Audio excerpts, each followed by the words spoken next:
He voted for red flag laws. He's okay with All right, removing. let's stop right there. By the way, I've had citizens' Mark Lynch on. We're getting him back on this week. He's dead on. Are you aware that we are sending $40 million a week to the Taliban?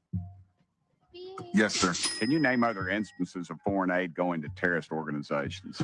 We have assisted Al-Shabaab in Somalia. There's been instances of the Hamzi network in Sudan, Hamas, Islamic Jihad, Hezbollah, Taliban, Hezbollah, Hayat Tahrir al-Shams in Syria. Dozens of terror organizations have received indirect assistance from U.S. foreign aid. Man, when the truth hits your ear, man, it just feels so, well, it feels right, but also it hurts at the same time because you're just like, well, I don't want the suffering of these people. I wish it was never happening. I wish we weren't funding it.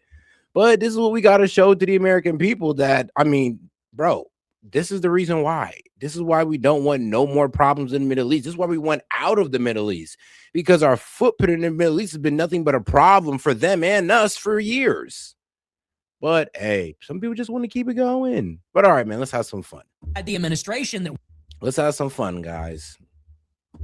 they're now trying to ramp up the anti-Muslim thing all over again, just like the Bush era. And in coincidence with this, they're trying to ramp up all the anti-immigration sentiment. So we're at war with Iran. There's credible talk inside the administration that we will invade with ground forces, talking about Delta Force deploying to seize the nuclear materials or destroy the missile launch platforms. It's totally insane. It's just like crossing every red line, fundamental betrayal of any and every America First principle. Boots on the ground for sure. And so what do? They send in the Trump shills to say, well, let's talk about immigration now. And let's talk about Muslims. Literally. And now you have disinfo operators. Literally, it's like, let's talk about immigration and Muslims. Immigration that we're pulling back on, by the way, and that we're kind of struggling on with this whole shutdown of the government because the Dems like to hold American people hostage.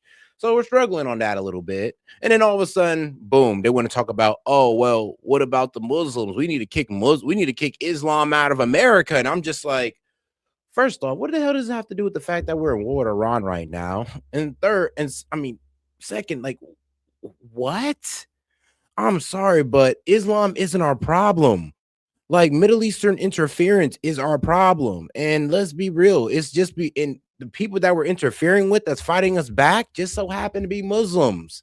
It would be the same if they were Christian. It'd be the same if they were Hindus. If we were doing the same thing to Christian nations and Hindu nations, they would be doing the same exact thing. We'd be talking about Hindu and Christian terrorists. If that was the case, if we put our same American boot on the necks of those countries, we'd be dealing with the same type of terrorism. So spare me, please, the BS. And you have other agents and provocateurs out there trying now to incite a kind of anti-Muslim movement. One of them, his name is Jake Lang. And maybe you've seen this. He's a Jewish. And here's the thing. I ain't trying to tell you to accept Islam. No, please. I like this country mostly being filled with Christians. I like to keep it that way. And it's going to stay that way more than likely. 90%, most likely. But the problem is, though, is that when you sit here and you have a hatred for Muslims and you really can't explain where this hatred comes from, but, oh, well, because they hurt us. Yeah, because we hit them. It's a back and forth type of thing. So if you're hating them for us attacking them and them responding, then I'm just be real with you. You're going to be filled with hatred the rest of your life for these people that is kind of not really warranted. And I mean, if we ever want peace in the Middle East, we're going to have to let go of that. Like, we're going to have to let go of the past and actually start getting to diplomacy. And that's what Barack Obama was doing. But apparently, since we got out of that JCPOA, we've been on that path to war with Iran. Everybody been sounding the alarm since then. And, well, I wasn't listening, but now I am. Why? Because it's right in our face. And especially when you've been warned about it multiple times that we might go into war with Iran due to the fact that we won't negotiate with them on their nuclear capabilities. So in saying all of this, it goes to show that, well, one, it's not about Muslims. It's not about Islam. It's not about that. It's about us handling Iran's influence in the Middle East and them being a threat to Israel, not us. And because we don't want nobody to be a threat to Israel, we're willing to apparently go to war with Iran over that, which I feel is absolutely ridiculous. But here we are. activist. There are literally photos of him in Israel kissing the wall, making out with the wall, with the fucking cube on his head and everything. He is the most Jewish looking guy you've ever seen. He's the most Jewish sounding guy you've ever heard. He is a big, disgusting, revolting Jewish douchebag from New York City. Name is Jake Lang. And he's out there in New York City all week inciting and harassing Muslims, driving around with a goat, saying, you're all goat fuckers, showing up to Zohran Mamdani's mansion, Gracie Mansion, with a roasted pig, and saying, we're against Muslims and immigration. We're pro-white. We're pro-Christian. You know, so funny though. I was talking about Jake Lang in my Discord, and if you want to join the Discord, become a member. You can get that Discord access. But I was talking about Jake Lang in my Discord. And it was actually funny. I was actually giving the man respect, even though I think he's a complete freaking idiot for his views and the way he carries out his views about Islam. But I'll be real with you. I respect him because he shows his face. One thing I respect, even if I disagree with you, is if you show your face and you stand on it, you don't care what happens to you about what you say, because honestly, that's who our country, those are the people who our country were founded by. People who ain't give a fuck about what they had to say if it killed them or anything. They stood on it and they believed in it and they lived it out, and they didn't even care about self-preservation. So I respect that because it's the American spirit. And I don't care who you are. If I agree or disagree with you, I'm always going to respect you if you're out there talking what you truly believe and showing your face and standing up about it. I got to respect you, even if I think you're a dumbass. So I will give Jake Lang that. And the only reason I say that is because I think I was dogging or bagging on Knox, or, you know, the guy who used the little anime character. Like, if you're doing something like that, I kind of consider you a coward. The guy's a Jew. You are a coward. And it could not be more obvious. He's doing his best Trump impression that he could do. It's all fake. It's all a lie. He went out over the weekend and did a demonstration in New York, and apparently a couple of Muslim kids threw an improvised nail bomb at him. Which isn't right, which is not right at all. Which failed to detonate. And this was outside the governor's mansion. So this guy shows up with about 20 thugs, 100 counter-protesters come, some Muslim kids show up and throw a nail bomb at him, and obviously, I don't support that. But this is what they're trying to trick us and trap us into doing. You have people going out there deliberately trying to instigate, deliberately trying to incite, trying to change the conversation. Because isn't that 90% of the propaganda? It's not necessarily how they talk about it. It's what they talk about. It's how they set the table. It's what they put in front of you. We are in a war with Iran, something that Trump said specifically we wouldn't do. He said, we're going to end the endless wars. We're not going to be in the Middle East forever. All this kind of stuff. We are in there. It's looking like Iraq 3.0. We have no plan. Americans are dying. Oil prices are spiking. We did this because Israel forced us to. Approval rating is tanking. We're already in bad shape for the midterms. And what's going on in New York? Some Jew is out there LARPing like a Christian nationalist, white nationalist. Now, and here's the thing, though. While all this is going on, bro, and this is what kills me about our side right now. All they have for us is, well, what are you going to do? Vote for a Democrat? No, I'm just not going to fucking vote then if that's the case. Because it's almost like, well, what are you going to do? Just not vote. What you can do, vote for a Democrat and vote for open borders? No, I know the Democrats are insane, but you guys are insane too doing this, going along with this bullshit. I mean, going along with a broken promise and then saying that we're the ones tripping for calling it out. So, no, we're not going to sit there and vote for Democrats. I'll tell you what we will stop doing. You're going to see a low voter turnout. I'll tell you that right now, because that's what's happening all across America already. Already Republicans is having bad voter turnout. Why? Because you kind of got a lot of us salty right now because you told us one thing, y'all doing something different. And we're showing you through voter turnout. And don't blame us for the reason why y'all lose the midterms. Blame yourselves for trying to gaslight us into thinking that this shit was a good idea, okay? Blame yourselves for walking backwards on your economic goals and initiatives. Blame yourselves because we're not hearing it no more. Don't blame Tucker Carlson. Don't blame Candace Owens. And don't blame the Ayatollah. This is all on y'all. Y'all made the decision, stick with it. MAGA, instead of holding Trump accountable, You guys want to go along with it. And when Dems take over, I don't want to hear anything, because guess what? You sacrificed all that. You sacrificed pretty much the whole open border. So, and this is what y'all telling us right now, that you're willing to let the Dems come in power to have an open border, let them to come in power to trans children, let them to come in power to do all this wicked stuff, all for war with Iran. That's what you're telling us, because you're fear monger. What were you going to do? Vote for a Democrat? Well, you're telling me you're going to crash out on war with Iran so Dems could go back in power? Really? Trying to instigate with Muslims. Now's the time he wants to talk about Muslim immigration and doing these very sensational, very provocative demonstrations.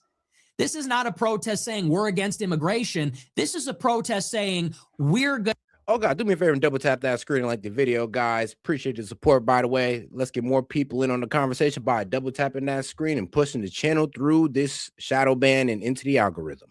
Going to do sacrilegious things to make Muslims as mad as possible in the hopes that one crazy person hits me and then we can cry and make a national media story and say we're under attack by Muslims. And what do you think the end goal is with all of that? The end game is that then all the white people you're going to dangle the keys in front of their face, jingle keys in front of their face, look over here, and all the stupid white people that voted for Trump, all the stupid conservatives that voted for this are now going to be thinking about, oh, we're now going to talk about Muslim immigration. Now we're going to talk about hard seller. Now we're going to talk about immigration. And not only that, but we're going to say, oh, Muslims are over here killing us. Well, good. I'm glad we're bombing Iran now. Yeah. And you see where that goes. I'm saying the Muslim hate leads into a pro-war attitude. And I ain't thinking, like I said, when I seen this Muslim hate kind of building up, I'm like, oh, yeah, we're definitely about to go to war with Iran, because now there's people who really hate Muslims enough to think that, oh, well, let's just bomb a country in the hopes that we'll remove Islam out of it, no matter how much people die. Why? Because of Islam. And this is why I said people are dumb trying to make this about Islam, because it has nothing to do with it. It really don't. And if you really think it does, then, I mean, this is why I say Republicans are terrible on geopolitics, or they don't want their base to know about geopolitics. This is the only way they can feed them this pro-war bullshit. Jang called me out. Like, literally, I do believe that, yeah, the Republican Party does not want their base to be, well, knowledgeable about geopolitics, or else they wouldn't be making these nonsensical arguments. Most of the time when I bait my MAGA brethren on this, I destroy them on the pure fact that they don't know anything about geopolitics and they don't know the history around it. Okay. So Professor Jang called me out. Professor Ching Chong Chang. What the fuck is that? This Chinese communist spy from Canada, this fake professor, has called me out. Did you see this? I did Sneako's stream on Saturday, and he asked me what I thought of the YouTube sensation Professor Jang. And I said, he's okay, but he's getting a lot of things wrong. He's getting a lot of things wrong.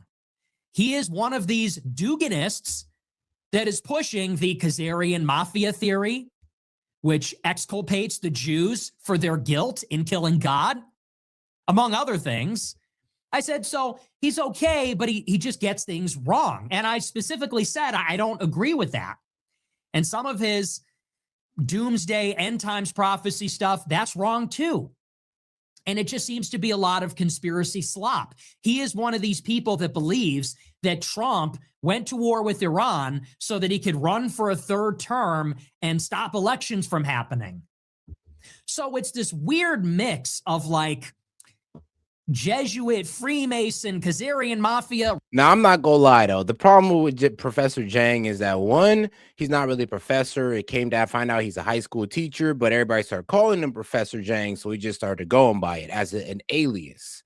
So, I mean, okay. But here's the problem. Professor Jang basically got the start of the Iran war correct. The only thing he got wrong was that Iran didn't pick, I mean, not Iran, but that Trump didn't pick what was her name? It was Nikki Haley. Yes, Nikki Haley as the VP. That was going to be a war hawk and for, you know, for a war with Russia, war with Iran, war with everybody. I mean, there wasn't a country in the Middle East that she didn't want to go to war with.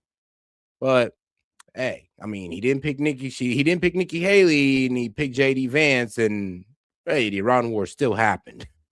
So he was right, low key. He was. I give him that one.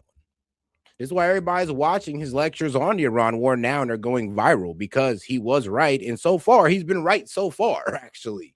He's continuously being right on this escalation of the Iran war, which is actually creepy for him being, well, he's graduated from a very established college. I think it was either Harvard or Yale. So he's a very established guy. It's just that he's not a professor.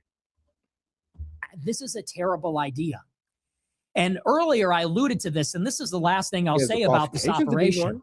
This is a trap by Iran, but it's nested inside of a trap which is laid by Israel.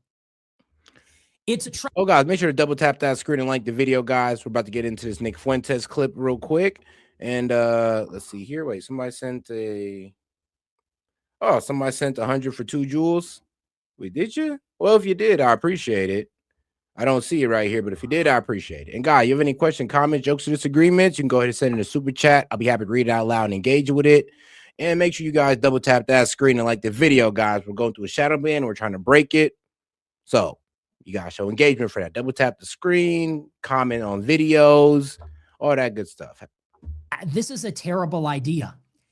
And earlier I alluded to this, and this is the last thing I'll say about this operation.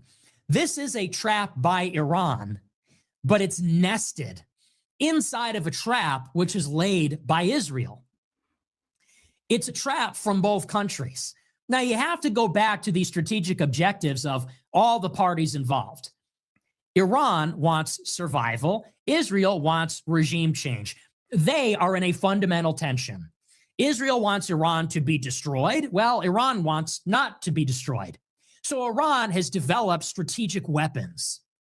Their nuclear hedge, their missile arsenal, their drone and missile industry, as well as the Yeah, I was thinking the same thing though, because like I got uncles who are Freemasons and they don't think that either. But shout out to my man Noe. He says, I'm a Freemason. Our goal is to make good men better. So I'm not sure why Nick said anything about us. Yeah, I don't know either. I don't even think Nick knows anything about what the Freemasons believe in. And I only know surface level stuff about what you guys believe in.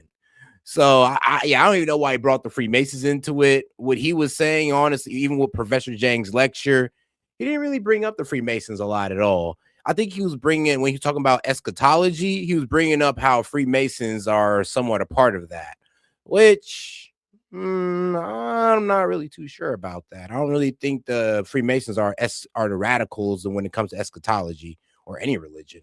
Maybe I'm wrong, Noah, and you can like correct me on that one. But shout out to my man Noah, man. Appreciate the support. proxy network.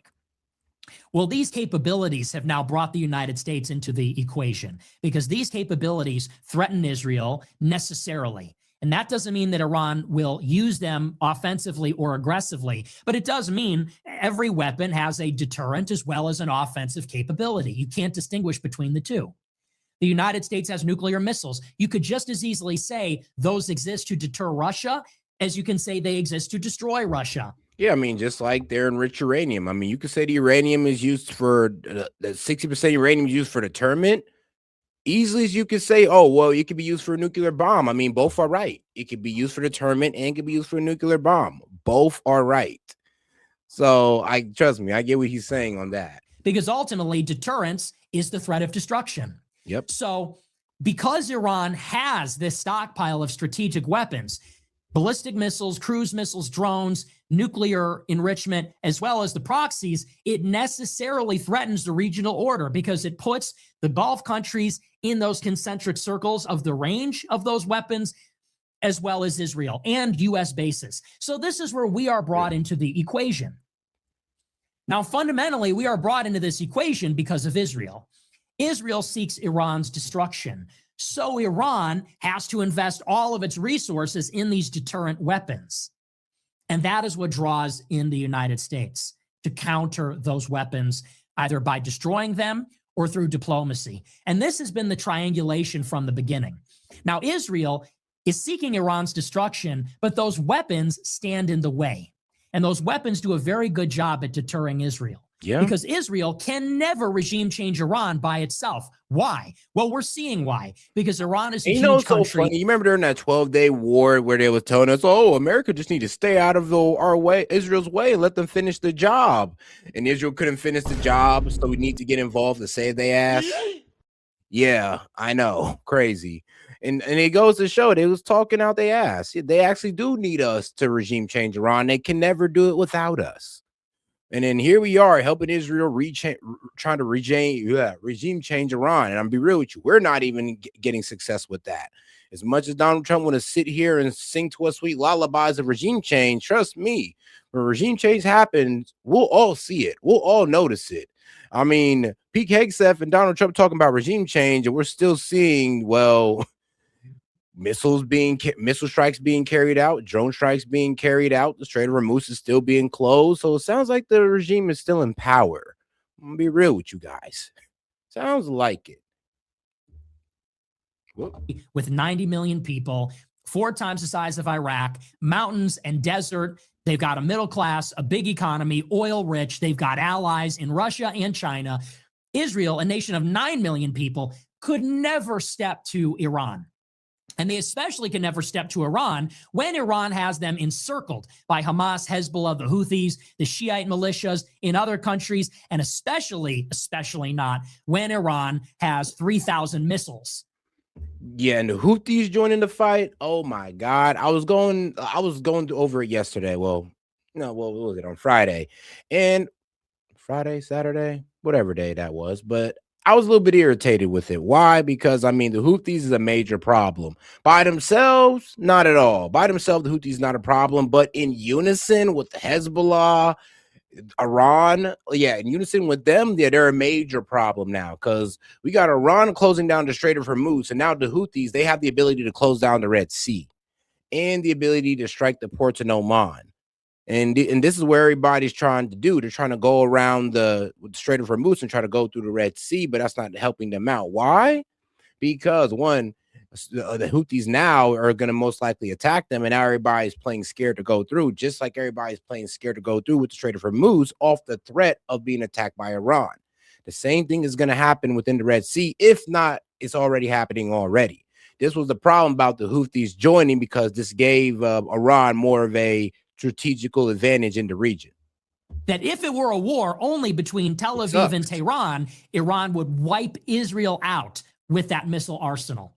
So Israel has to bring in the United States to destroy those weapons, to render Iran defenseless, so that the U.S. and Israel can topple Iran. But here's the rub. The United States does not necessarily want to topple Iran. Again, the only interest for the United States is we cannot tolerate the existence of those weapons. As long as those missiles exist, we have to assume they're pointed at Saudi Arabia, the Emirates, and Israel.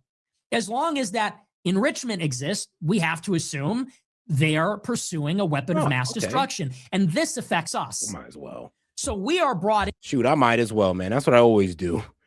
But shout out to my man Noah Joyner. He says, we do not judge based off religious beliefs. The best thing I can say is to go to your local lounge and talk with them. There is certain things you can't learn unless you join. And damn it, that's exactly what my uncle told me. Well, damn. Well, hey, I heard it multiple times, so I'm gonna take your word on that one.